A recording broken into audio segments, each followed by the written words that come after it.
El sonido estridente del despertador cortó el silencio de la habitación a las 5:30 de la mañana. Rafael Méndez abrió los ojos y por un breve instante olvidó dónde estaba. La cama king size, las sábanas de lino egipcio, las cortinas opacas que bloqueaban cualquier rastro de luz. Todo parecía extraño, como si fuera un visitante en su propia casa.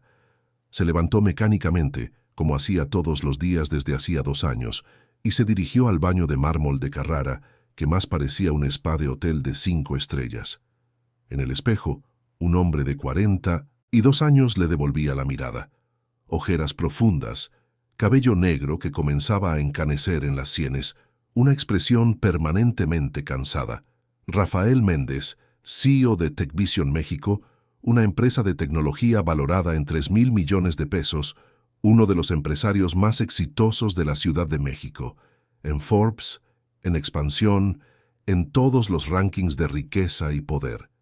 Pero cuando se miraba en el espejo, todo lo que veía era un hombre vacío. Se vistió en piloto automático. Traje Hugo Boss gris marengo, camisa blanca italiana, zapatos ingleses hechos a medida. La corbata azul marino fue elegida sin pensar. Bajó las escaleras de la mansión en Polanco, uno de los barrios más exclusivos de la Ciudad de México, donde cada casa valía más de varios millones de pesos. Sus hijas todavía dormían.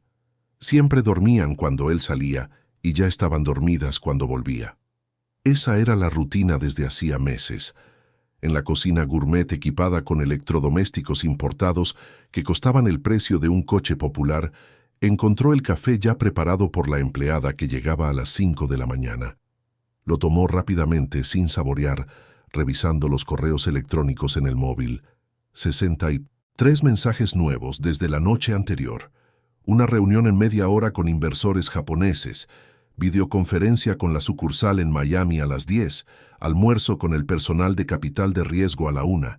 Más reuniones hasta las 9 de la noche. No subió a ver a las niñas. Nunca subía. Era mejor así, se decía a sí mismo. Estaban mejor sin él cerca, sin tener que lidiar con el recuerdo constante que él traía solo por existir. El chófer ya esperaba en el garaje con el Mercedes negro. Rafael entró en el coche y se sumergió en los informes financieros, bloqueando cualquier pensamiento que no fuera trabajo. El tráfico de la Ciudad de México se tragaba 3 horas de su día. Él usaba cada minuto para trabajar, llamar, negociar. La empresa se había convertido en más que un negocio. Era su refugio, su anestésico, lo único que todavía tenía sentido en un mundo que se había derrumbado 2 años atrás. Desde que Mariana se había ido en aquel terrible accidente en el periférico, en una noche lluviosa de martes, cuando volvía de recoger a las gemelas del colegio. Las niñas sobrevivieron sin un rasguño. Mariana no tuvo la misma suerte. Rafael apartó el pensamiento con la misma violencia con que lo hacía todos los días. Trabajo. Centrarse en el trabajo, en las hojas de cálculo, en los números, en las proyecciones de crecimiento. Allí todavía tenía el control. Allí las cosas todavía tenían sentido. En la oficina, un edificio de cristal de 20 pisos en el Paseo de la Reforma cumplió su maratón diario. Reuniones, decisiones, más reuniones. Aprobó una inversión de 50 millones en expansión. Cerró una asociación con una startup de inteligencia artificial. Negoció duramente con proveedores. A las 4 de la tarde, su asistente, Patricia, entró en el despacho con una expresión preocupada. «Señor Méndez, tiene aquella reunión en Querétaro a las 6 de la tarde. El helicóptero está confirmado». Rafael miró la pantalla del ordenador, luego la pila de contratos sobre la mesa. Otra noche fuera. Otro día sin ver a sus hijas despiertas. Estaba a punto de confirmar cuando algo extraño sucedió. Una sensación en el pecho, como una opresión, una voz susurrando que no fuera. Nunca hacía caso a las intuiciones. Era un hombre de datos, de lógica, de razón, pero aquella voz insistía. «Cancela la reunión, Patricia. Reprográmala para mañana. Hoy voy a trabajar desde casa». La asistente abrió los ojos como platos, claramente sorprendida. En 2 años, Rafael nunca había cancelado una reunión importante, pero solo asintió y salió para hacer las llamadas necesarias. Rafael tomó el portátil y algunos documentos. Avisó al chofer y a las 5 de la tarde estaba de camino a casa. Una hora antes de lo habitual. En el tráfico sintió una ansiedad creciente, como si estuviera a punto de descubrir algo importante. Llegó a la mansión a las 6:15. El sol de invierno de la Ciudad de México ya comenzaba a ponerse, tiñendo el cielo de naranja y rosa. Entró por la puerta principal, silenciosamente como siempre hacía. La casa era demasiado grande, demasiado moderna, diseñada por un arquitecto famoso con mucho cristal y hormigón visto. Mariana había elegido cada detalle, cada mueble. A veces Rafael tenía ganas de venderlo todo y mudarse, pero sabía que eso sería borrar los últimos vestigios de ella. Fue entonces cuando lo oyó. Una voz femenina, suave, cantando en voz baja. No era una canción conocida, era una cantinela simple, de esas que se cantan a los niños. Rafael se detuvo en el vestíbulo, el corazón acelerándose sin motivo aparente. La voz venía del gran salón de estar. Caminó despacio, silenciosamente, acercándose. Lo que vio a través de la puerta entreabierta lo dejó helado. En el centro del amplio salón, sobre la alfombra persa que había costado una fortuna, la nueva nana estaba arrodillada en el suelo. Llevaba un vestido simple de algodón azul claro y todavía calzaba los guantes de goma amarillos que usaba para limpiar. Su cabello castaño estaba recogido en un moño suelto, algunos mechones sueltos, enmarcando un rostro sencillo, sin maquillaje, marcado por el sol y el trabajo. Tenía las manos juntas, en oración y los ojos cerrados, pero no estaba sola. Frente a ella, también arrodilladas con sus manitas juntas de la misma forma, estaban Laura y Luisa, sus hijas gemelas de 3 años. El corazón de Rafael se detuvo, no por la escena de la oración en sí, sino por la expresión en los rostros de las niñas. Paz, una paz absoluta, serena, que no veía desde hacía 2 años, desde antes del accidente, desde cuando Mariana todavía estaba con ellas. Rafael se escondió detrás de la puerta, el cuerpo temblando. Sintió las piernas débiles y tuvo que apoyarse en el marco.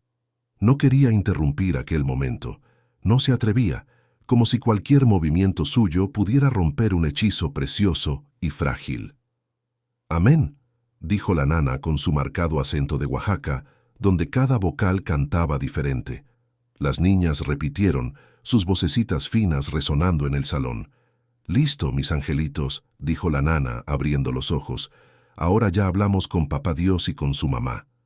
Laura, la más tímida de las dos, aquella que no hablaba desde hacía meses, que solo señalaba cuando quería algo, abrió los labios. Rafael contuvo la respiración. «Mami está en el cielo». La voz era ronca, desacostumbrada. «Sí está, mi amor. Está allá arriba mirándolas todo el tiempo, orgullosa de las niñas tan lindas que son». «¿Nos puede oír?», insistió Laura, y había lágrimas formándose en sus ojitos castaños. La nana atrajo a la niña hacia un abrazo apretado. «Claro que sí. Oye cada palabra, cada risa, cada vez que ustedes son buenas. ¿Y sabes qué más? Sonríe cuando las ve felices». Fue entonces cuando Luisa, la más extrovertida de las dos, pero que se había vuelto apática y distante, se lanzó a los brazos de la nana y comenzó a llorar. No, un llanto de berrinche o de capricho. Un llanto profundo, de esos que venían de un lugar muy hondo del alma. Un llanto de añoranza, de dolor, de todo lo que una niña de 3 años no sabía expresar. «Quiero a mi mamá», sollozó Luisa, aferrándose al vestido de la nana. La extraño todos los días». Rafael sintió sus propias lágrimas comenzar a rodar por su rostro. ¿Cuánto tiempo hacía que no oía a sus hijas expresar eso? Todos los psicólogos infantiles que había contratado, todas las terapeutas especializadas en trauma, nadie había conseguido que las niñas hablaran de Mariana. Se habían encerrado en un capullo de silencio y apatía, y allí estaba aquella mujer sencilla, una nana sin títulos universitarios, sin cursos de pedagogía en instituciones de renombre, consiguiendo lo que nadie había conseguido. «Lo sé, mi amor, lo sé», murmuró la nana, meciendo a Luisa en sus brazos. «La añoranza duele, duele mucho, pero ¿sabes qué te dejó tu mamá? Te dejó su sonrisa, esa sonrisa tan linda que tenías cuando eras bien chiquita. ¿Puedes regalarme esa sonrisa?» Luisa se apartó un poco, secándose las lágrimas con sus manos pequeñas, y entonces, lentamente, las comisuras de su boca se curvaron hacia arriba. Fue una sonrisa pequeña, vacilante, temblorosa, pero era una sonrisa, real, genuina. La primera en 2 años. Rafael no pudo contenerse. Un sollozo escapó de su garganta, demasiado alto. Las 3 mujeres en el salón se giraron inmediatamente en su dirección. La nana palideció al instante al verlo allí parado, con lágrimas corriendo abiertamente por su rostro. Se levantó de un salto, quitándose los guantes de limpieza con gestos nerviosos. «Señor Rafael, yo no sabía que usted había llegado. Lo siento mucho, yo...» Su voz estaba temblorosa, los ojos desorbitados de miedo.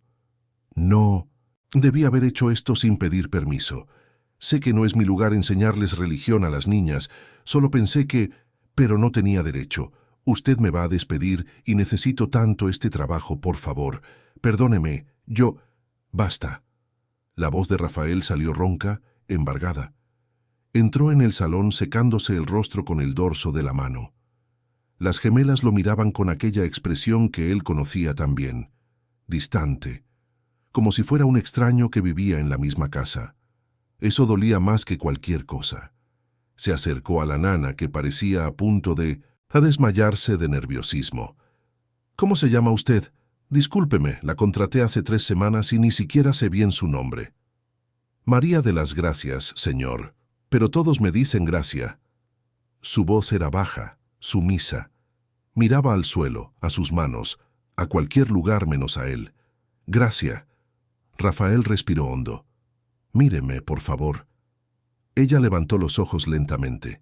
Eran castaños, sencillos, honestos. Ojos de quien conocía el dolor. Ojos de quien conocía la pérdida. Rafael reconoció aquello porque veía lo mismo en sus propios ojos todas las mañanas. «Nunca», dijo, y su voz temblaba, «nunca se disculpe por lo que acabo de ver. Hizo algo que 7 nanas antes que usted, todas con currículums impecables y diplomas de universidades caras, no lograron hacer. Hizo que mis hijas volvieran a sonreír, a hablar, a sentir». Gracia parpadeó, confusa, las lágrimas comenzando a formarse. «Pero señor, no hice nada especial, solo hablé con ellas, solo recé. Hizo todo lo especial».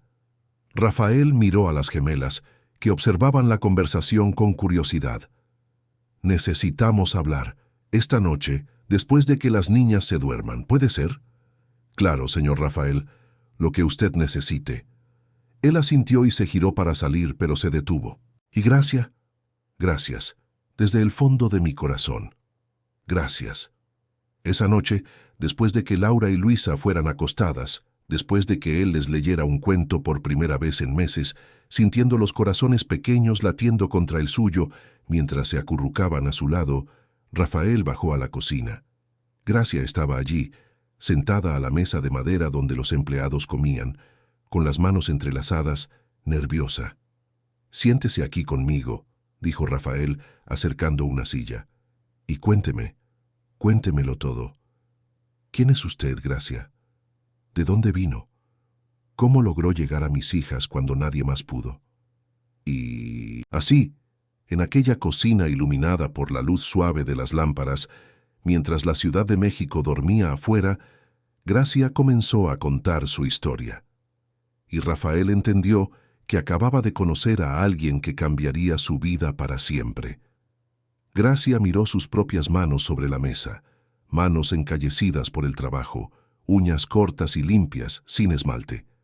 Comenzó a hablar con voz baja, cargada por el acento oaxaqueño que hacía cada palabra más musical. «Yo nací en Juchitán, señor Rafael, en un ranchito pequeño, más para la sierra todavía. Mi padre sembraba yuca y maíz, mi madre cosía, para afuera. No teníamos mucho, pero teníamos amor de sobra. Éramos 7 hermanos. Yo era la cuarta. Sonrió al recordar. La casa era de adobe, el techo de palma. En invierno llovía adentro. Pero era nuestra, ¿sabe? Era nuestro rinconcito en el mundo. Rafael sirvió 2 vasos de agua y le acercó uno. Gracia agradeció con un gesto de cabeza y bebió despacio antes de continuar.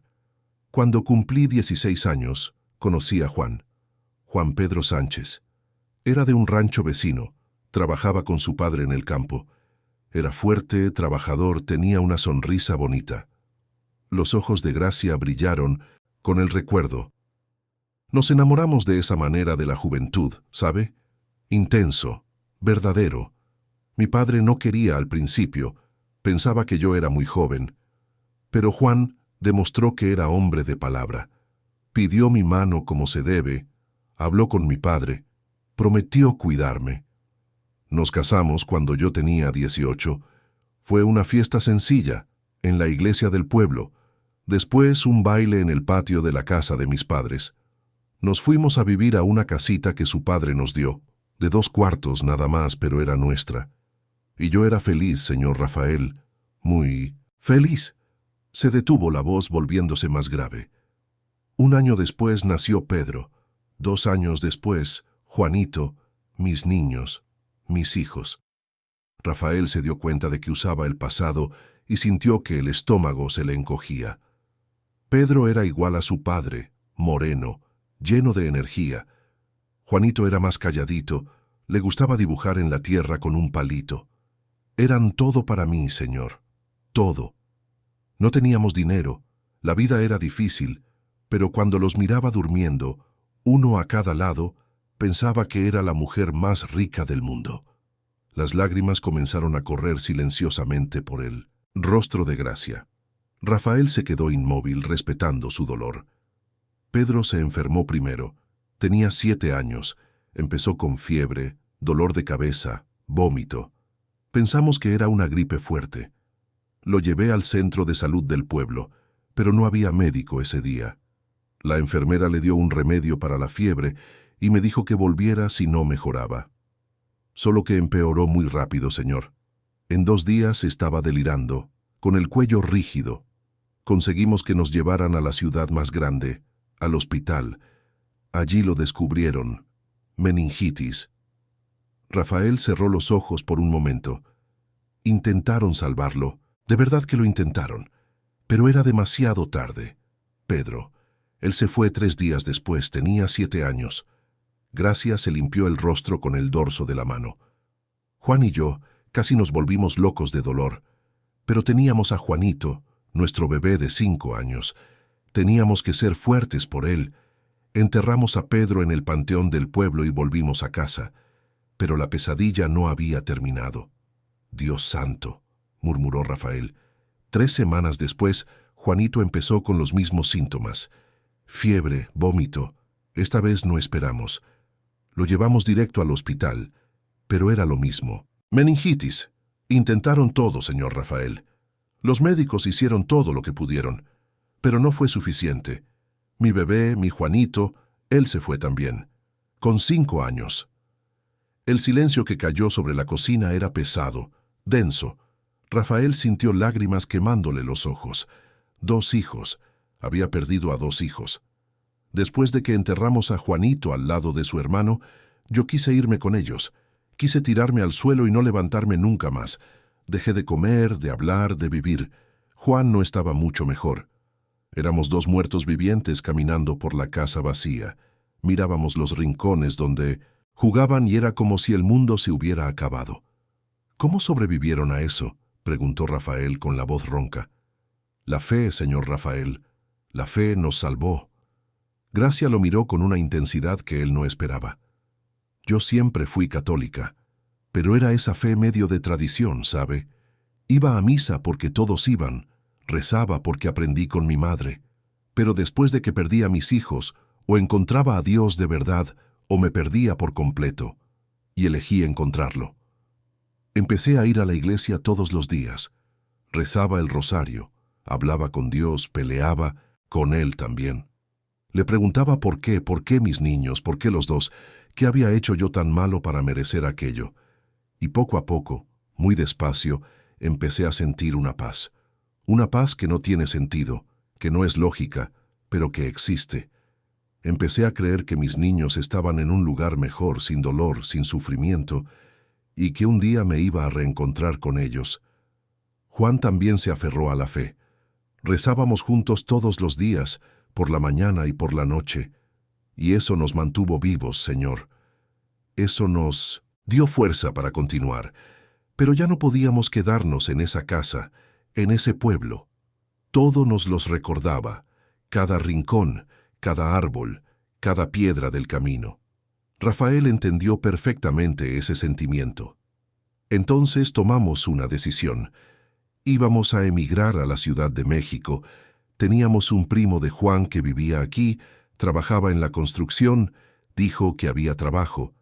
Vendimos lo que teníamos, que no era mucho, juntamos un dinerito y vinimos. Eso fue hace 5 años. Yo tenía 27 años, Juan 29. La Ciudad de México fue un shock, señor Rafael. La ciudad es tan grande, tan rápida, tan diferente a todo lo que conocíamos. Al principio pensamos que habíamos cometido un error. Nos quedamos en casa del primo, en un cuartito apretado en una colonia popular en Iztapalapa.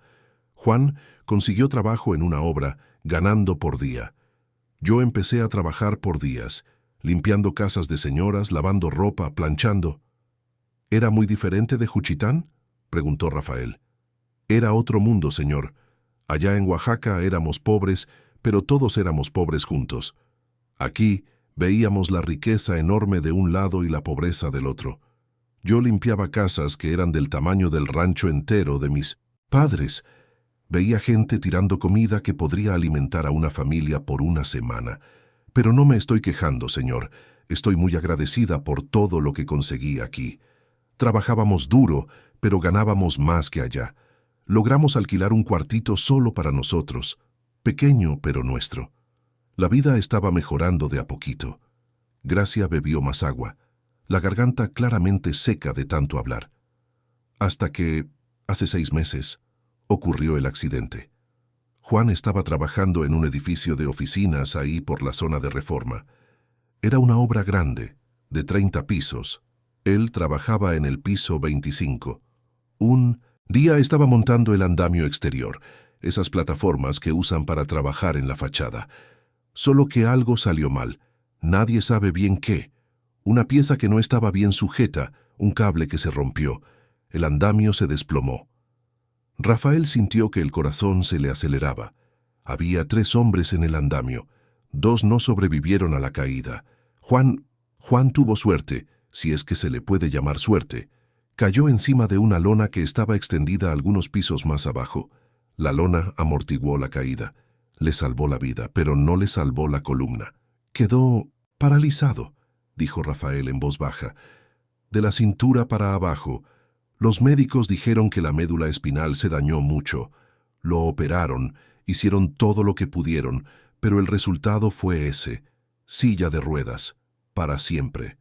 Gracia respiró hondo. De nuevo pensé que me iba a volver loca. No bastaba con perder a mis hijos. Ahora mi marido, mi compañero, estaba atrapado en una silla. Pero Juan, él es fuerte, señor, más fuerte que yo. Dijo que Dios le había perdonado la vida por alguna razón y que íbamos a superar aquello también. ¿La empresa pagó algo? Pagó el tratamiento del hospital, los primeros meses de fisioterapia. Dieron una indemnización pequeña, pero no fue suficiente. Juan necesita fisioterapia todos los días, medicinas caras, aparatos. Gastamos todo lo que teníamos. Pedí dinero prestado a los parientes, a los amigos, pero no era suficiente. Yo trabajaba en 3 casas de día, hacía la limpieza en oficinas de noche, dormía 4 horas al día, y todavía no era suficiente. Fue cuando doña Irene de la Asociación Católica me llamó. Conocía a un señor muy rico que necesitaba una nana que viviera en el trabajo, que cuidara de sus hijas gemelas. El sueldo era muy bueno, venía con vivienda y comida. Me dijo que usted había pasado por una pérdida grande y que las niñas necesitaban a alguien con paciencia y cariño. Acepté al momento, señor Rafael. No por mí, sino por Juan. Con este sueldo puedo pagar su fisioterapia, sus medicinas, todo lo que necesita. Rafael estaba impresionado. Aquella mujer había perdido 2 hijos, visto a su marido quedar paralizado y aún encontraba fuerza para cuidar de otras niñas, para dar amor y paciencia. Cuando llegué aquí y vi a las niñas, vi a mis hijos, vi a Pedro y a Juanito. Laura me recuerda tanto a mi Juanito, calladito, tímido. Luisa es igualita a Pedro, llena de energía pero guardándolo todo dentro. Y lo vi a usted también. Vi a un hombre destruido por el dolor, exactamente como Juan y yo quedamos, y pensé, si Dios me mandó para acá es para ayudar, para usar mi dolor para aliviar el dolor de otros. Por eso rezó con ellas, entendió Rafael. Sí, señor, porque la fe me salvó, y creí que podía salvarlas a ellas también, pero no debí haberlo hecho sin pedirle permiso. Fue un atrevimiento de mi parte. Rafael se levantó de la silla, caminó hasta la ventana que daba al jardín iluminado. Se quedó allí, de espaldas a Gracia, procesando todo lo que había oído. Aquella mujer había sufrido más que la mayoría de las personas en toda una vida. Y aún así, estaba allí, cuidando de sus hijas con un amor y una dedicación que él no conseguía dar. Se giró hacia ella. ¿Cuánto gana aquí, Gracia? Ella dijo la cantidad. Era un sueldo razonable para una nana, pero nada comparado con lo que Rafael pagaba en cuentas de restaurantes o en una sola corbata italiana. A partir de mañana, su sueldo es 3 veces eso. Gracia abrió los ojos como platos. Señor, no es necesario. Sí que lo es. Y más. Voy a encontrar a los mejores neurocirujanos del país, a los mejores especialistas en columna. Voy a pagar todos los tratamientos de Juan, todas las terapias, todos los aparatos que necesite. Si hay alguna posibilidad, cualquier posibilidad de mejora, la encontraremos. Señor Rafael, no puedo aceptar eso. Es demasiada caridad. No es caridad, es gratitud. Usted me devolvió a mis hijas. Me mostró que todavía existe la bondad, que todavía existe el amor verdadero en el mundo. Déjeme hacer esto, por favor.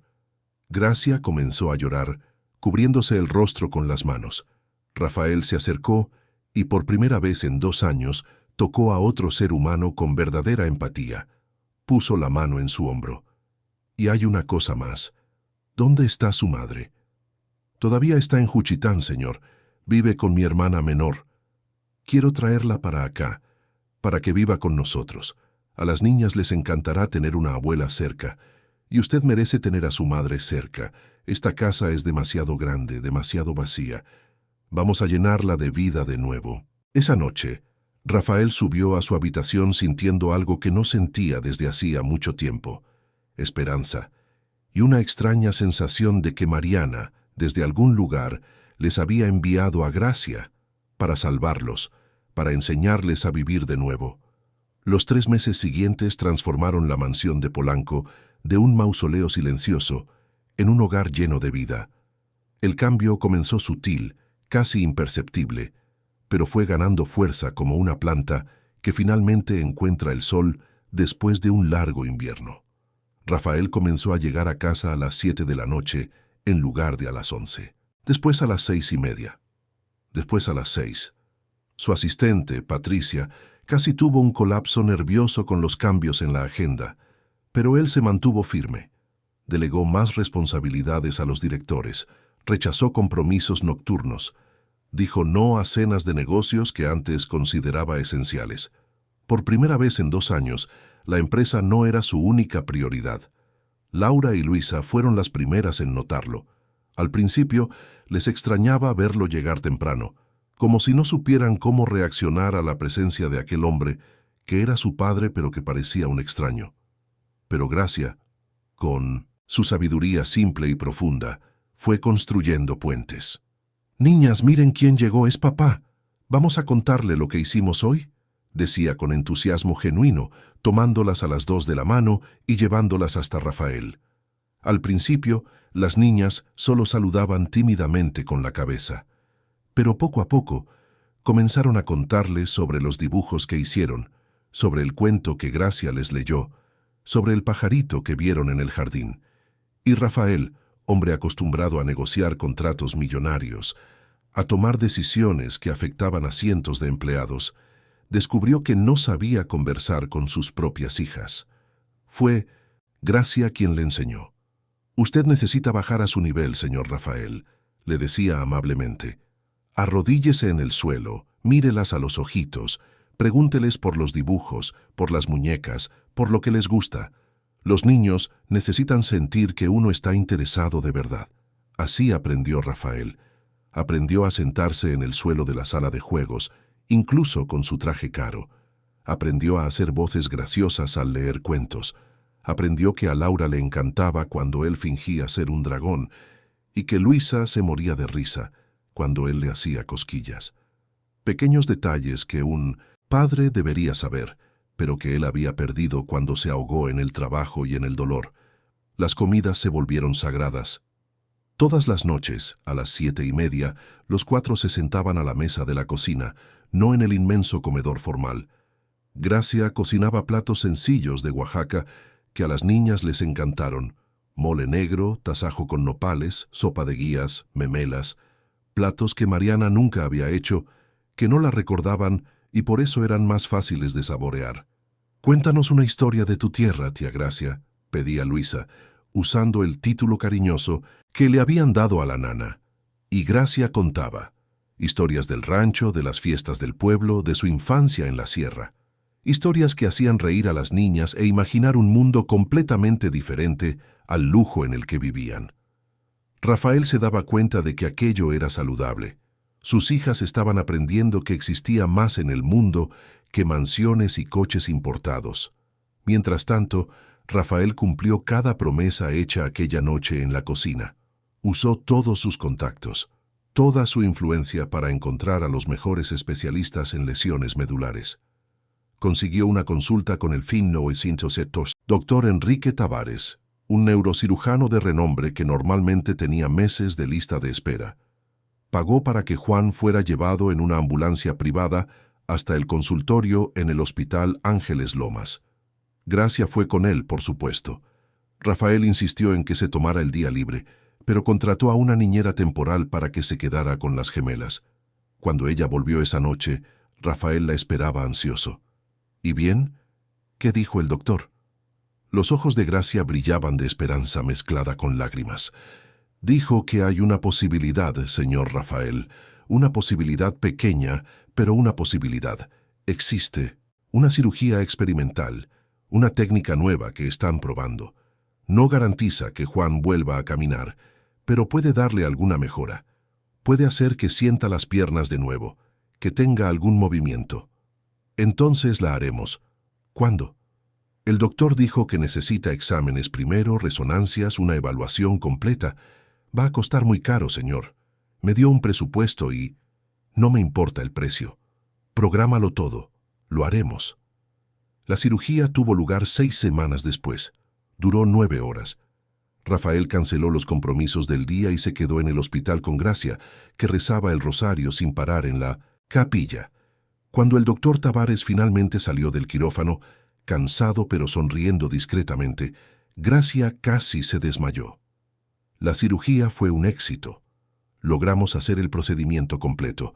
Ahora toca esperar. En las próximas semanas sabremos el resultado. Juan despertó de la anestesia con Gracia a su lado, sosteniendo su mano. Rafael los observó de lejos, a aquel hombre delgado en la cama del hospital, con los ojos llenos de gratitud al mirar a su esposa, y entendió lo que era el amor verdadero, no el amor romántico de las telenovelas y las películas, sino el amor que permanece cuando todo se derrumba, el amor que sostiene la mano en la enfermedad, que no abandona en la dificultad. Siguieron 3 meses de fisioterapia intensiva. Rafael se encargó de que Juan fuera trasladado a una clínica de rehabilitación de vanguardia, con los mejores fisioterapeutas del país. Lo pagaba todo sin dudarlo. Gracia iba a visitarlo 3 veces por semana, en sus días libres. Las niñas le mandaban dibujos que ella llevaba, pequeñas obras de arte infantil que Juan colgaba en la pared de su habitación. Y entonces, un miércoles lluvioso de junio, ocurrió el milagro. Gracia llegó a casa transfigurada, riendo y llorando al mismo tiempo. Movió el dedo gordo del pie. Señor Rafael, Juan movió el dedo gordo del pie. El fisioterapeuta lo vio, yo lo vi, le pidió a Juan que lo intentara y lo consiguió. Solo un poquito, pero se movió. En los meses siguientes, la mejora fue lenta pero constante. Juan comenzó a sentir hormigueo en las piernas. Después consiguió contraer los músculos de los muslos. Luego, con mucho esfuerzo y sudor, logró ponerse de pie apoyado en las barras paralelas por unos segundos. Cada pequeña victoria se celebraba como si fuera el mayor logro del mundo.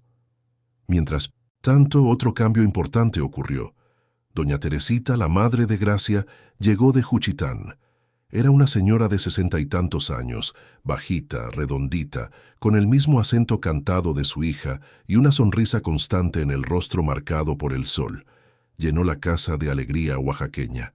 «¡Ay, mis nietas lindas!», me decía, abriendo los brazos para que Laura y Luisa corrieran a abrazarla, porque en pocas semanas ya la llamaban abuela, como si siempre hubiera sido parte de la familia. Doña Teresita se apoderó de la cocina con una autoridad amable. Hacía pan de yema, tlayudas, cocadas. Enseñaba a las niñas a hacer dulces, dejando que la cocina inmaculada se convirtiera en una zona de harina y chocolate. Cantaba sones ismeños mientras cocinaba. Contaba cuentos de la Revolución como si fueran cuentos de hadas.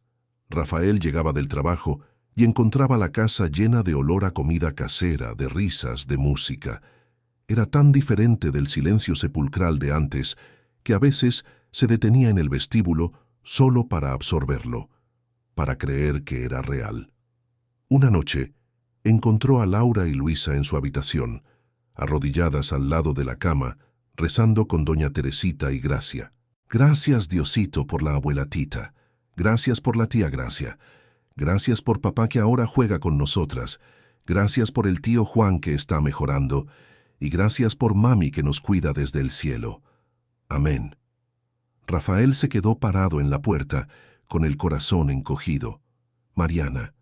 Hablaban de Mariana con naturalidad ahora, sin dolor paralizante, sin el silencio terrible. Hablaban de ella con añoranza, sí, pero también con gratitud por la vida que les había dado. Gracia había hecho eso.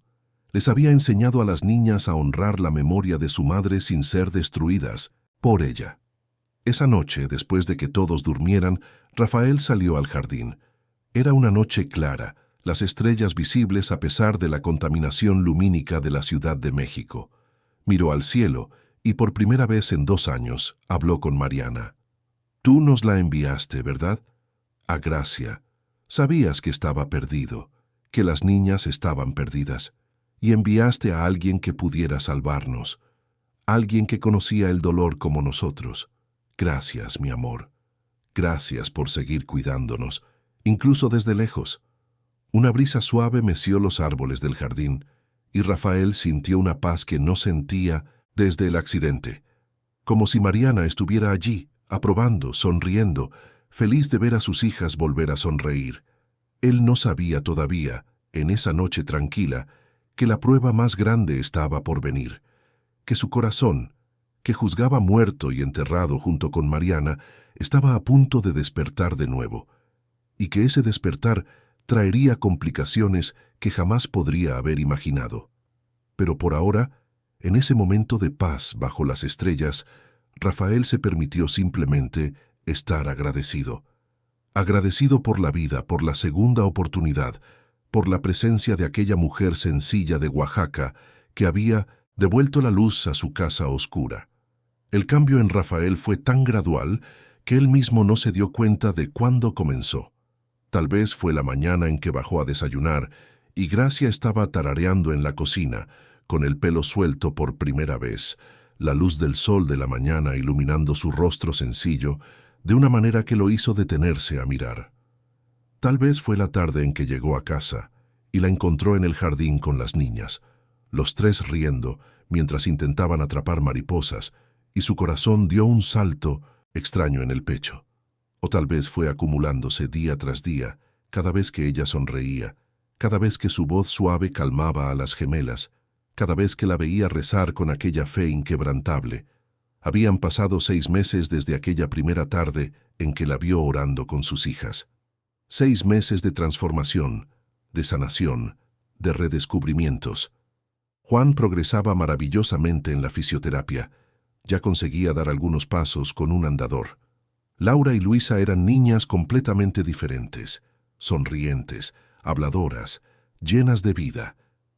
La casa se había convertido en un hogar, y Rafael, sin darse cuenta, de cómo ni cuándo se había enamorado de Gracia.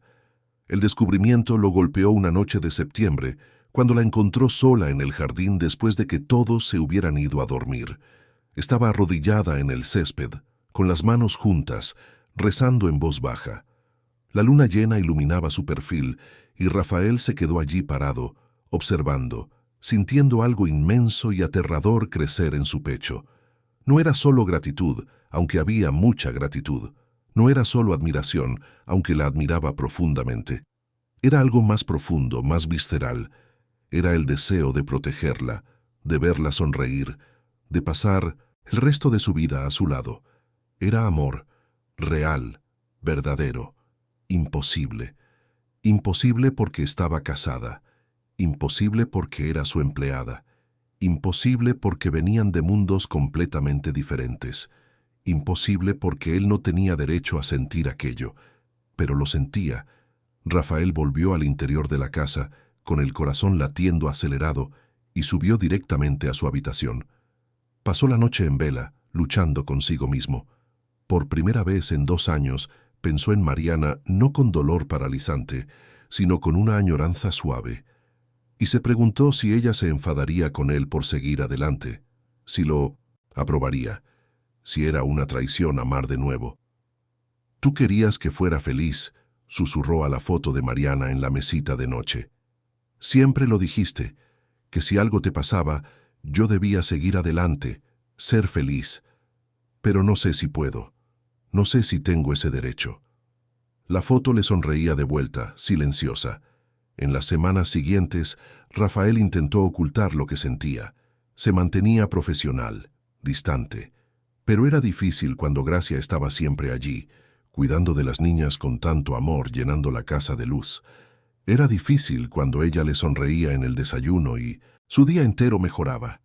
Era difícil cuando contaba historias de Juchitán y él se encontraba imaginando conocer esa tierra, entender mejor de dónde venía. Doña Teresita fue la primera en notarlo. Las madres siempre notan esas cosas. Una tarde, llamó a Rafael para tomar un café en la cocina. Era raro que hablaran a solas, y Rafael se sintió un poco aprensivo. «Señor Rafael», comenzó con su manera directa oaxaqueña, «le voy a decir una cosa porque lo aprecio y lo respeto. Usted está mirando a mi hija de otra manera». Rafael sintió que la sangre se le helaba. «Doña Teresita, Déjeme terminar». Levantó la mano. «No estoy diciendo que esté mal lo que usted siente. Los sentimientos no se controlan. Pero mi hija es una mujer casada, señor Rafael. Ama a Juan, es fiel a sus votos, y tiene miedo de perder este trabajo, esta casa, todo lo que usted le ha dado a ella y a su marido. Así que le estoy pidiendo, tenga cuidado. No ponga a mi hija en una situación difícil». «Nunca haría nada para faltarle el respeto a Gracia o a su matrimonio», dijo Rafael con sinceridad. «Yo solo he aprendido a admirarla, mucho, por lo que ha hecho por mis hijas, por quien es». Doña Teresita lo estudió con aquellos ojos sabios que ya habían visto mucho en la vida. «Usted es un hombre bueno, señor Rafael, lo veo, pero el corazón es traicionero. No le importa lo que es correcto o incorrecto, solo le importa lo que quiere. Y estoy viendo que el corazón de usted quiere a mi hija». Rafael no lo negó. No tenía sentido. «Voy a rezar por ustedes», dijo doña Teresita levantándose, «para que Dios les muestre el camino correcto. Pero por ahora, señor Rafael, el camino correcto es que usted se guarde esos sentimientos. Mi hija no puede corresponderle, no va a corresponderle. Es mujer de un solo hombre». Aquella conversación debería haber sido suficiente para que Rafael retrocediera. Pero el corazón, como había dicho doña Teresita, era traicionero. 2 meses después, en una noche fría de noviembre, Rafael no pudo contenerse más. Había pasado todo el día en una reunión tensa con inversores, resolviendo una crisis en la empresa. Llegó a casa exhausto, mental y emocionalmente agotado. Las niñas ya dormían. Doña Teresita había ido a visitar a Juan a la clínica, y Gracia estaba en el jardín como siempre, rezando. Esta vez, Rafael no se quedó solo observando. Se acercó y Gracia lo oyó, abriendo los ojos y girándose. «Señor Rafael, no lo oí llegar. ¿Ya cenó? Dejé un plato guardado en la...» «Gracia», la interrumpió, y había algo en su voz que la hizo callar. «Necesito hablar con usted». Ella se levantó, sacudiéndose la hierba de las manos, claramente preocupada. «¿Pasó algo? ¿Las niñas están bien? ¿Hice algo mal?» «No, no ha hecho nada mal. Ha hecho todo bien. Ese es el problema». Rafael se pasó la mano por el pelo intentando encontrar las palabras. «Usted salvó a mis hijas, Gracia. Me salvó a mí. Trajo la vida de vuelta a esta casa. Usted se ha vuelto esencial para nosotros, para mí. Señor Rafael, yo...» «Déjeme terminar, por favor», respiró hondo. «Sé que esto está mal. Sé que no tengo derecho. Sé que está casada, que ama a su marido, que soy su jefe, y esto sería un abuso de poder. Sé todo eso. Pero necesito decírselo porque si no lo digo, voy a explotar. Gracia, me estoy enamorando de usted». «No, ya me enamoré. Completamente». El silencio que cayó sobre el jardín era pesado como el plomo. Gracia lo miraba con los ojos desorbitados, la boca entreabierta en shock. «No espero nada de usted», continuó Rafael rápidamente. «No voy a presionarla, no voy a hacer nada inapropiado.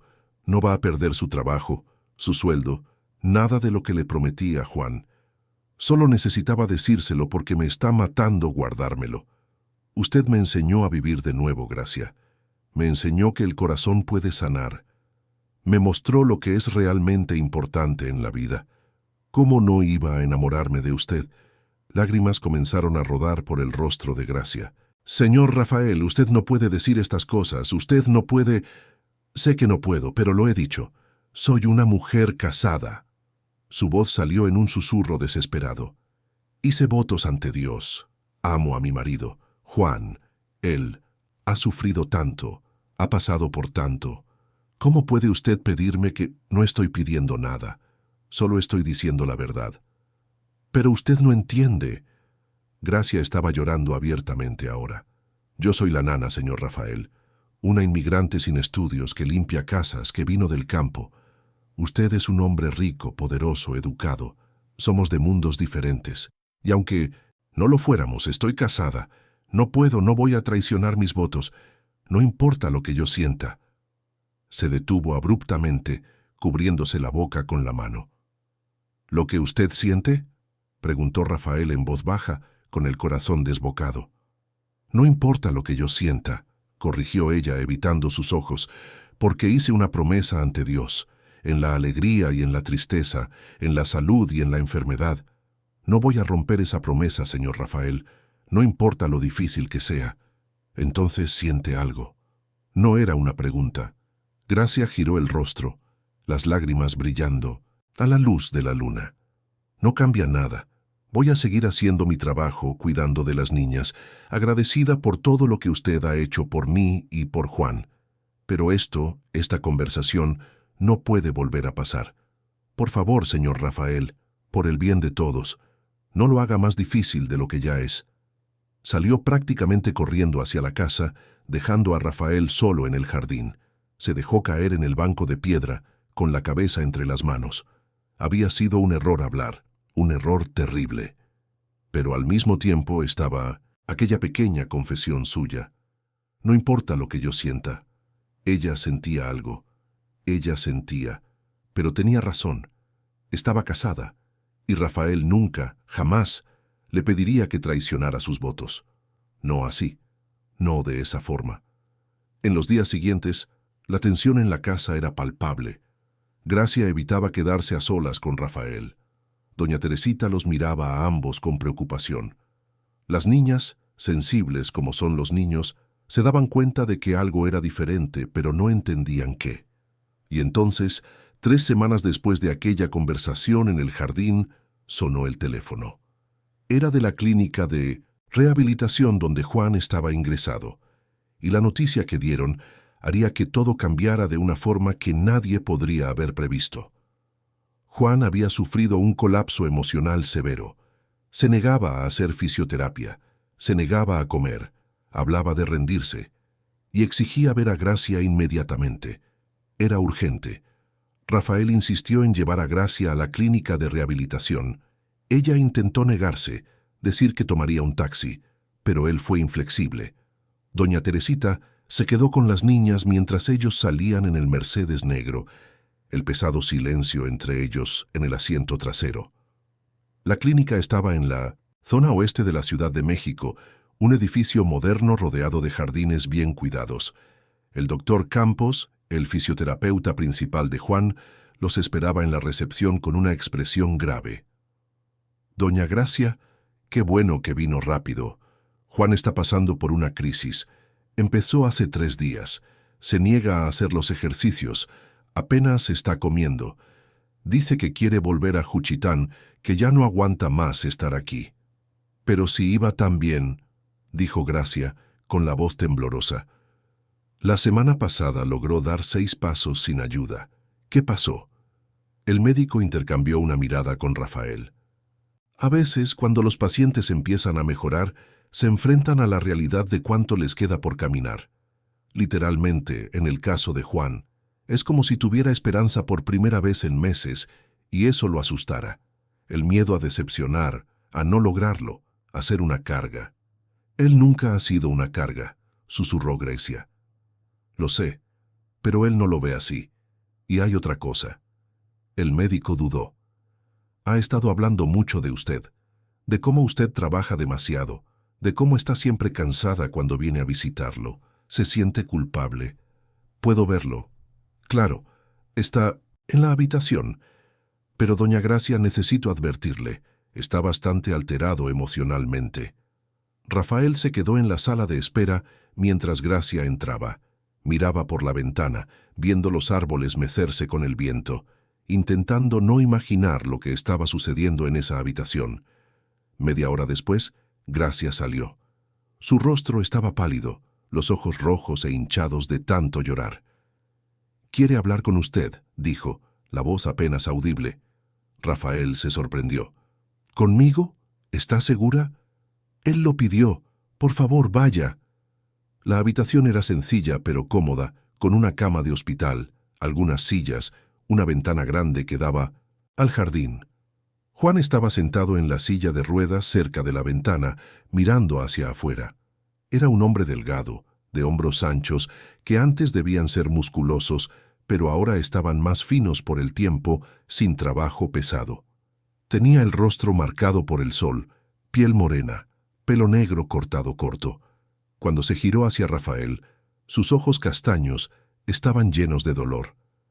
«Señor Rafael, gracias por venir». Su voz era suave, pero había una firmeza en ella. «Juan, ¿cómo estás? Voy a ser honesto con usted porque usted se merece honestidad. Usted ha hecho mucho por mí y por Gracia.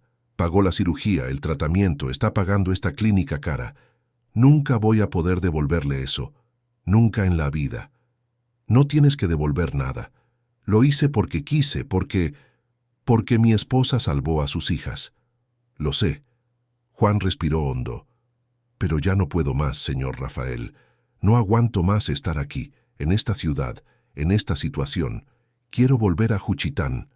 Quiero volver a mi tierra, donde conozco a la gente, donde las cosas son más sencillas». «Pero tu tratamiento». «Sé que todavía necesito tratamiento.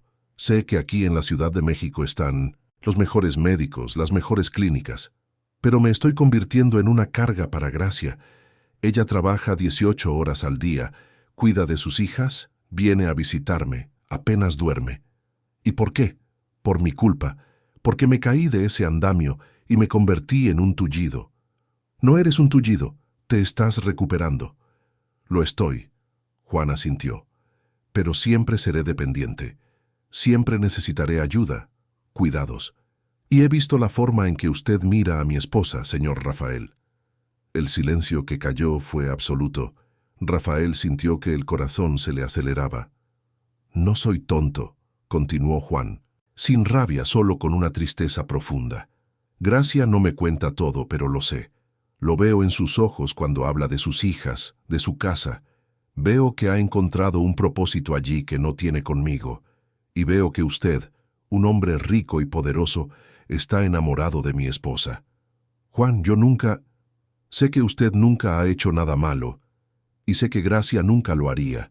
Es mujer de un solo hombre, fiel como ninguna. Pero eso no cambia el hecho de que tal vez ella sería más feliz con usted. Usted puede darle una vida que yo nunca podré darle.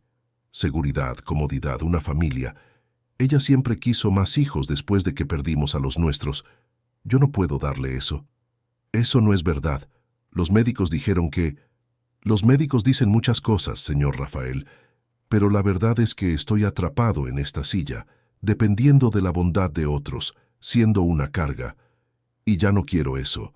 Así que le voy a dar un ultimátum a Gracia.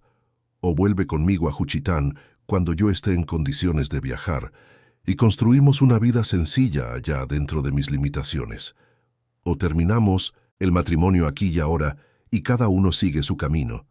No puedes hacerle eso, dijo Rafael, sintiendo rabia por primera vez. No puedes obligarla a elegir. No la estoy obligando a nada. Le estoy dando la libertad de elegir la vida que quiere. Si quiere quedarse conmigo, la amaré hasta mi último día. Pero si quiere seguir adelante, encontrar a alguien que pueda darle todo lo que yo no puedo, no se lo impediré. Porque amar a alguien de verdad es querer la felicidad de esa persona, aunque sea lejos de ti. Rafael miró a aquel hombre en la silla de ruedas y sintió una mezcla de admiración y culpa. Juan estaba siendo noble de una forma que él no sabía si podría ser. Y usted, señor Rafael, continuó Juan, usted también tiene que decidir. Si realmente ama a mi esposa, tiene que estar listo para asumir todo lo que eso significa. Ella no es como las mujeres que usted conoce, no va a encajar en su mundo de lujo y negocios, es sencilla, directa, tiene fe en Dios por encima de todo. ¿Está usted listo para aceptar eso? ¿O es solo una pasión que pasará? No es una pasión, es amor, amor verdadero. Entonces demuéstrelo. Déjela tomar la decisión correcta, sin presión, sin culpa. Si elige volver conmigo, usted lo respeta. Si elige quedarse y, eventualmente, seguir adelante conmigo, usted espera el tiempo que sea necesario. Porque ella necesitará tiempo para respetar sus votos, para hacer el duelo, si es el caso. Esa noche, de vuelta en la mansión, Gracia le contó a Rafael sobre el ultimátum. Estaban en la cocina, el mismo lugar donde ella le había contado su historia meses atrás. Me dio un mes para decidir, dijo, con las manos temblando mientras sostenía la taza de té. Un mes para elegir entre mi matrimonio y esta vida aquí. ¿Y qué quieres tú, Gracia? En el fondo de tu corazón, ¿qué quieres? No lo sé, lloró. Amo a Juan. Es mi marido, el padre de mis hijos que se fueron. Hemos pasado por tanto juntos. ¿Cómo puedo abandonarlo ahora cuando más me necesita? ¿Pero eres feliz con él en esta situación? La felicidad no lo es todo, señor Rafael. Hay compromiso, hay lealtad, están los votos que hice. En la alegría y en la tristeza, ¿recuerda? Pues bien, ahora es la tristeza. ¿Cómo puedo irme? ¿Solo porque se ha puesto difícil? Rafael se acercó a ella, tomando sus manos. Gracia, voy a decirte una cosa, y tienes que creerme. Si decides volver a Juchitán con Juan, lo respetaré. Seguiré pagando todos sus tratamientos. Me aseguraré de que tengan una buena casa allá, todo lo que necesiten. Las niñas te extrañarán, yo te extrañaré, pero te dejaré ir, porque te amo lo suficiente como para querer tu felicidad, aunque no sea conmigo. Gracia sollozó, apoyando la cabeza en el hombro de él por primera vez, y Rafael la abrazó, sintiendo cómo el corazón se le partía y se curaba al mismo tiempo. Pasaron 2 semanas de agonía. Gracia estaba visiblemente torturada, rezando más de lo normal, perdiendo peso, con profundas ojeras. Doña Teresita intentaba aconsejarla, pero incluso ella estaba dividida. Laura y Luisa se daban cuenta de que algo andaba mal y se pegaban a Gracia todo el tiempo, como si sintieran que podía desaparecer. Y entonces, un jueves lluvioso, el teléfono de la clínica volvió a sonar. Esta vez era el doctor Campos, y su voz era urgente. «Señor Rafael, necesito que usted y doña Gracia vengan inmediatamente. Juan ha sufrido una hemorragia cerebral. Está siendo trasladado al Hospital Ángeles Lomas ahora mismo. Es grave». Rafael y Gracia llegaron al hospital a tiempo de ver a Juan siendo llevado a toda prisa a la UCI neurológica. Los médicos explicaron que había sido un aneurisma cerebral, probablemente una complicación tardía de la caída original. Estaba en coma. Las próximas 48 horas serían cruciales.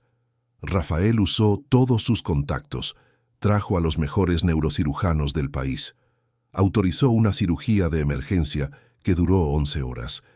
Y durante todo ese tiempo, Gracia no se movió de la sala de espera, rezando el rosario sin parar, con doña Teresita a su lado. La cirugía fue técnicamente un éxito. Lograron contener la hemorragia, pero Juan no despertaba. Pasaron los días, 1 semana, 2 semanas, 3 semanas. Rafael prácticamente vivió en el hospital, canceló todo en la empresa, se centró solo en estar allí para Gracia.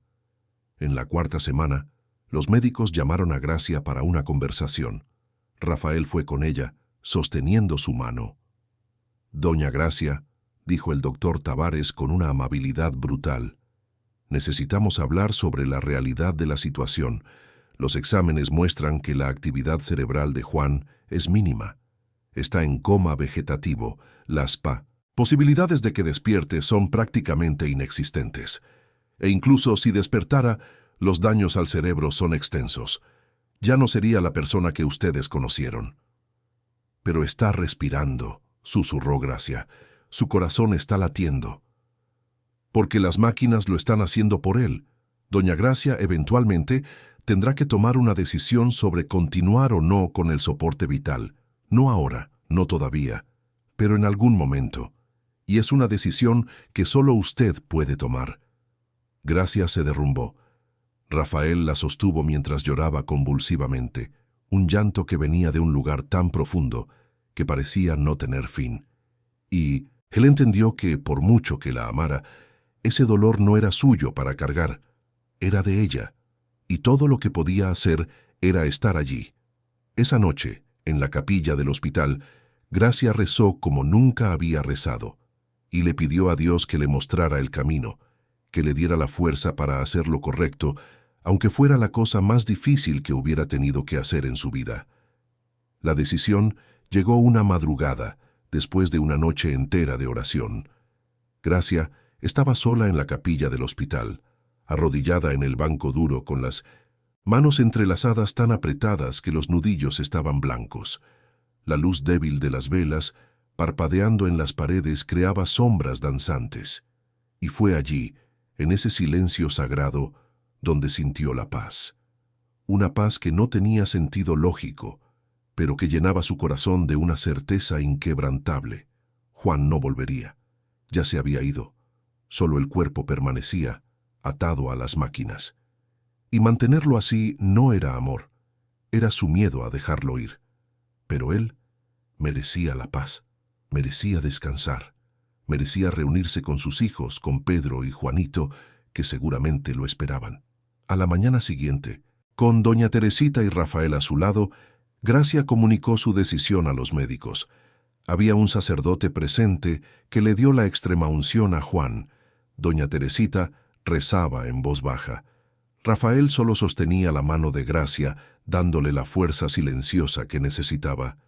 «Sé que me estás oyendo desde algún lugar, mi amor», susurró Gracia, inclinándose sobre la cama donde Juan yacía inmóvil.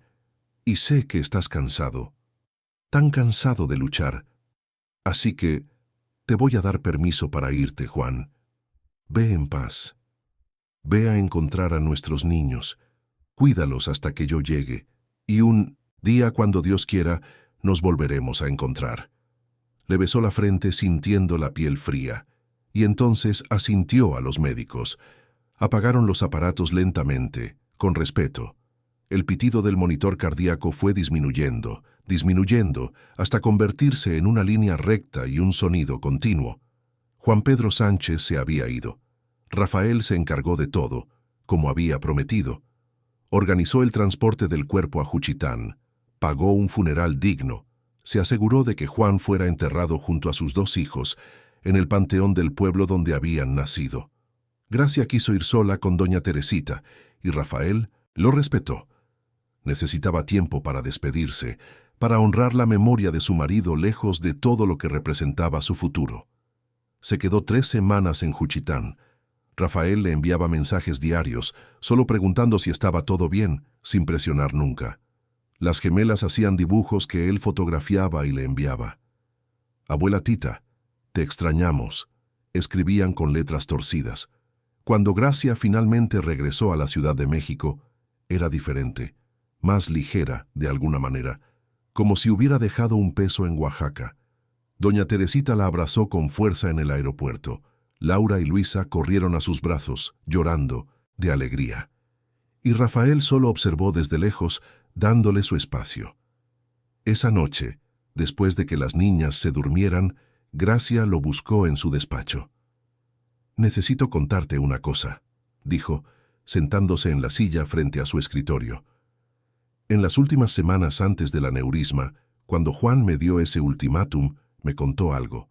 Dijo que, si algo le pasaba, si él se iba, quería que yo fuera feliz.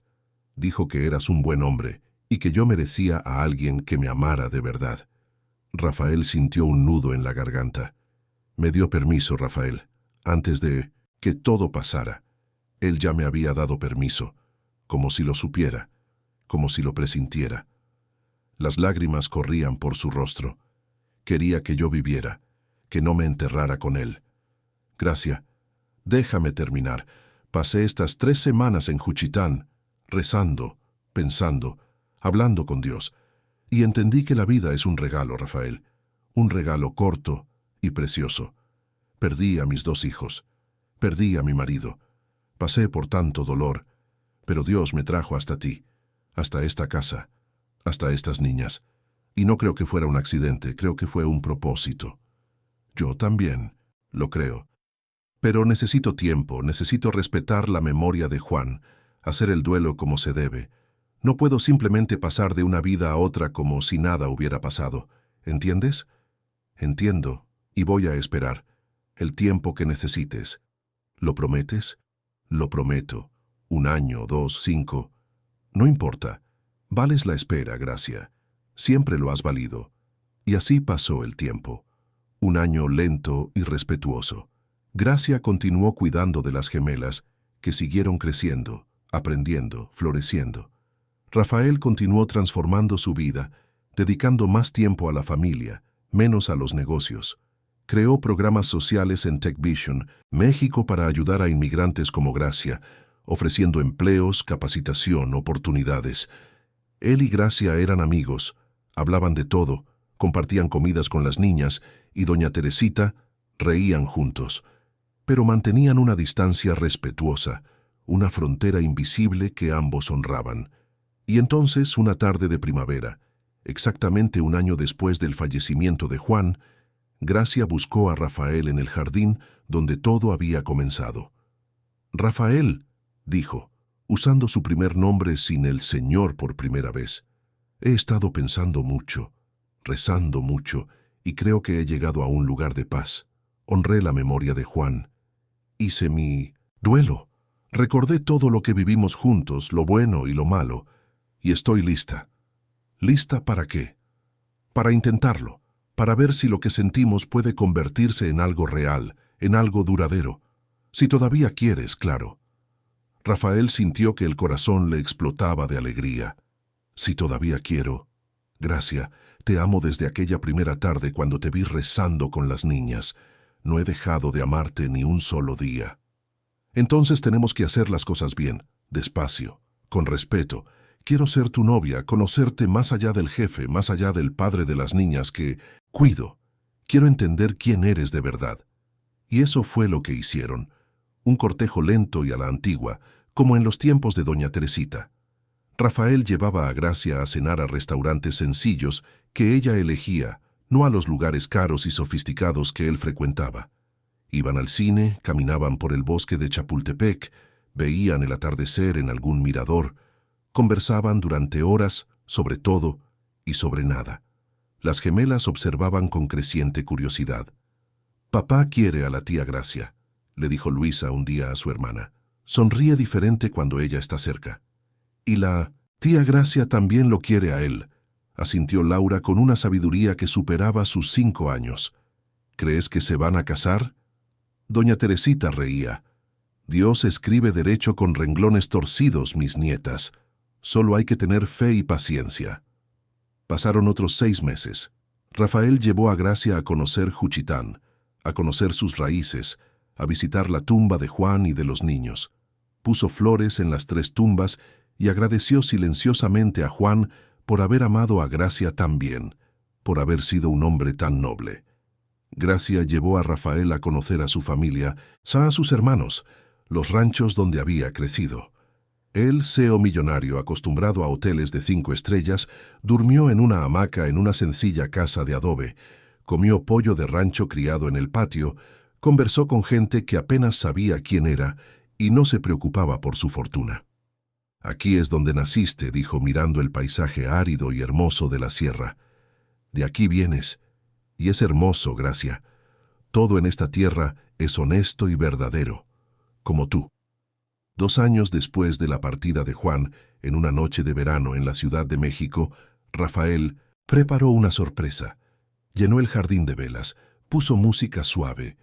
Cuando Gracia salió a ver qué pasaba, encontró un camino de pétalos de rosa que conducía al centro del jardín, donde Rafael la esperaba.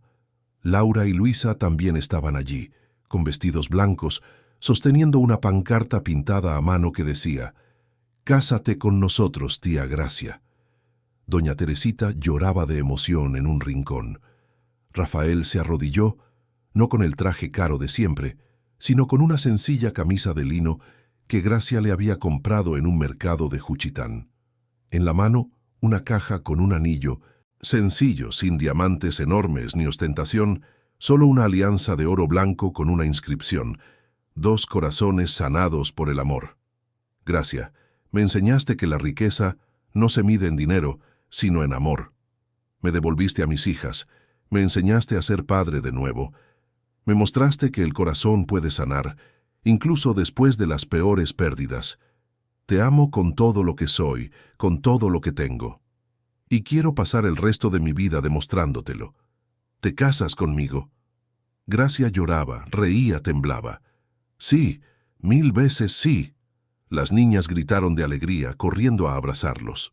Doña Teresita rezó una Ave María de gratitud, y Rafael besó a Gracia por primera vez, un beso suave y respetuoso que sellaba una promesa de amor verdadero. La boda tuvo lugar 6 meses después, un sábado soleado. Fue en la iglesia del barrio de Polanco, no en una catedral pomposa. La decoración era sencilla, con flores de Oaxaca que doña Teresita encargó especialmente. Los invitados eran una mezcla interesante: ejecutivos de traje junto a inmigrantes oaxaqueños con sus mejores ropas, colegas de TechVision compartiendo banco con las antiguas patronas para las que Gracia había trabajado. Gracia entró en la iglesia del brazo de su madre, con un vestido sencillo pero elegante, sin velo extravagante, solo un pequeño arreglo de flores en el pelo. Cuando llegó al altar y vio a Rafael esperando, con Laura y Luisa como damitas a su lado, supo que había llegado a casa. El sacerdote que los casó era el mismo que le había dado la extremaunción a Juan. Habló de pérdidas y nuevos comienzos, de la gracia de Dios que transforma el dolor en alegría. Rafael y Gracia han llegado a este altar a través de caminos de sufrimiento, dijo. Ambos han conocido la pérdida, más profunda que una persona puede conocer. Pero eligieron no dejar que el dolor los destruyera.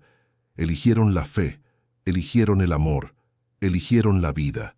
Y hoy, ante Dios y todos nosotros, se eligen el uno al otro. Cuando intercambiaron los anillos, cuando dijeron sí, cuando se besaron como marido y mujer, no había un ojo seco en la iglesia. Era la historia más hermosa que muchos de los presentes habían presenciado jamás. La fiesta fue en el jardín de la mansión, con música oaxaqueña y de la ciudad mezclándose, barbacoa y tlayudas sirviéndose lado a lado, sones y música, clásica alternándose. Era la fusión perfecta de dos mundos que habían aprendido a respetarse y amarse. Los años siguientes trajeron más alegrías. Gracia quedó embarazada a los 36 años, para sorpresa y éxtasis de todos. Tuvo un niño, fuerte y sano, que recibió el nombre de Juan Pedro, en honor a su primer marido. 2 años después vino una niña, que se llamó Mariana, en honor a la primera esposa de Rafael. Los 4 niños crecieron juntos. Laura y Luisa, ya con 9 años cuando nacieron sus hermanos, estaban locas por los bebés. No había celos ni resentimiento, solo amor puro. Ahora llamaban a Gracia mamá, con naturalidad, y ella era madre en todos los sentidos que importaban. Rafael redujo drásticamente su papel en TechVision. Pasó la presidencia a uno de los directores de confianza y se quedó solo en el consejo, asistiendo a reuniones una vez al mes. El resto del tiempo lo dedicaba a la familia. Llevaba a los niños al colegio, participaba en las fiestas, iba a las reuniones de padres. Era el padre presente que las gemelas siempre merecieron y que los pequeños tuvieron desde el principio. Gracia abrió una fundación llamada Recomenzar con Dignidad, enfocada en ayudar a familias inmigrantes que llegaban a la Ciudad de México. Ofrecía vivienda temporal, capacitación profesional, apoyo psicológico. Usaba su propia historia para dar esperanza a otros que lo habían perdido todo y estaban intentando reconstruir sus vidas. Doña Teresita, ahora con 70 años, era la abuela perfecta para los 4 niños. Todavía comandaba la cocina con mano firme, enseñando recetas oaxaqueñas a Laura y Luisa, cantando canciones de cuna a Juan Pedro y Mariana. Era el corazón de la casa, el cimiento sobre el que todo se apoyaba. Una tarde de domingo, 7 años después de mi nonesa, la boda, Rafael y Gracia estaban sentados en el jardín observando a los niños jugar. Juan Pedro, con 5 años, corría detrás de Laura y Luisa, que fingían ser monstruos. Mariana, con 3, intentaba seguirles el paso, pero sus piernitas cortas no ayudaban mucho. Doña Teresita supervisaba desde lejos, riendo de sus travesuras. ¿Puedes creer que hemos llegado hasta aquí?, preguntó Gracia, con la cabeza en el hombro de Rafael. A veces todavía me parece un sueño, admitió él. ¿Recuerdas cómo empezó todo? Yo llegando a casa esa tarde, encontrándote rezando con las niñas. ¿Cómo podría olvidarlo? Fue el día en que volviste a ver a tus hijas, el día en que empezaste a volver a vivir. Tú me salvaste, Gracia. Nos salvaste a todos. No, corrigió ella amablemente. Dios nos salvó, juntó a 2 familias rotas e hizo una nueva, entera. Transformó nuestro dolor en amor. Rafael la acercó más. ¿Sabes que he aprendido en todos estos años que la riqueza no tiene nada que ver con el dinero? Yo era multimillonario cuando te conocí, pero era el hombre más pobre del mundo. Ahora, viendo a nuestros 4 hijos jugar, teniéndote a mi lado, teniendo a doña Tita llenando la casa de vida, soy el hombre más rico que existe. ¿Y yo?, dijo Gracia con los ojos brillantes de lágrimas felices. Yo que perdí 2 hijos y un marido, que pensé que nunca más sería feliz, encontré una familia más grande de lo que soñé. Encontré el amor 2 veces, porque Juan me amó con todo lo que tenía, y tú me amas de la misma manera, y estoy bendecida por haberlos conocido a los 2. Él era un buen hombre. Lo era, y estaría feliz de vernos así. Sé que está mirando desde allá arriba, al lado de Mariana, de nuestros niños, y está sonriendo. Está feliz porque elegimos vivir, elegimos amar de nuevo. Esa noche, después de acostar a los niños, después de rezar las oraciones y contar los cuentos, después de que todos durmieran, Rafael se quedó despierto un poco más. Fue a la ventana de la habitación y miró las estrellas. «Mariana», susurró a la noche, «si me estás oyendo, gracias. Gracias por darme a las niñas, por enseñarme lo que es amar. Y gracias por enviarnos a Gracia. Nunca te olvidaré, nunca dejaré de amarte. Pero aprendí que el corazón es lo suficientemente grande como para amar dos veces, de formas diferentes pero igualmente verdaderas. Espero que estés en paz, espero que estés feliz por nosotros». Una estrella fugaz cruzó el cielo en ese momento y Rafael sonrió. Tal vez fue una coincidencia, tal vez no, pero eligió creer que era Mariana, enviando su amor y su aprobación. En la cama, Gracia lo esperaba, y él se acostó a su lado, abrazándola.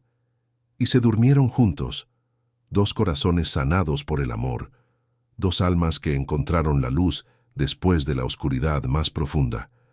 Una familia construida sobre pérdidas convertidas en lecciones, dolor convertido en compasión, y una fe inquebrantable en que, incluso en las situaciones más desesperadas, Dios no abandona a sus hijos. Y así, en la mansión de Polanco que había sido una tumba y se había convertido en un hogar, la vida seguía, llena de risas, de oraciones, de abrazos, de amor. La verdadera riqueza, al fin y al cabo, nunca se midió en dinero. Se midió en cada sonrisa de los niños, en cada comida compartida, en cada noche dormida en paz. Se midió en la capacidad de levantarse después de la caída, de amar después de la pérdida, de vivir después de la muerte. Y esa era la mayor fortuna de todas,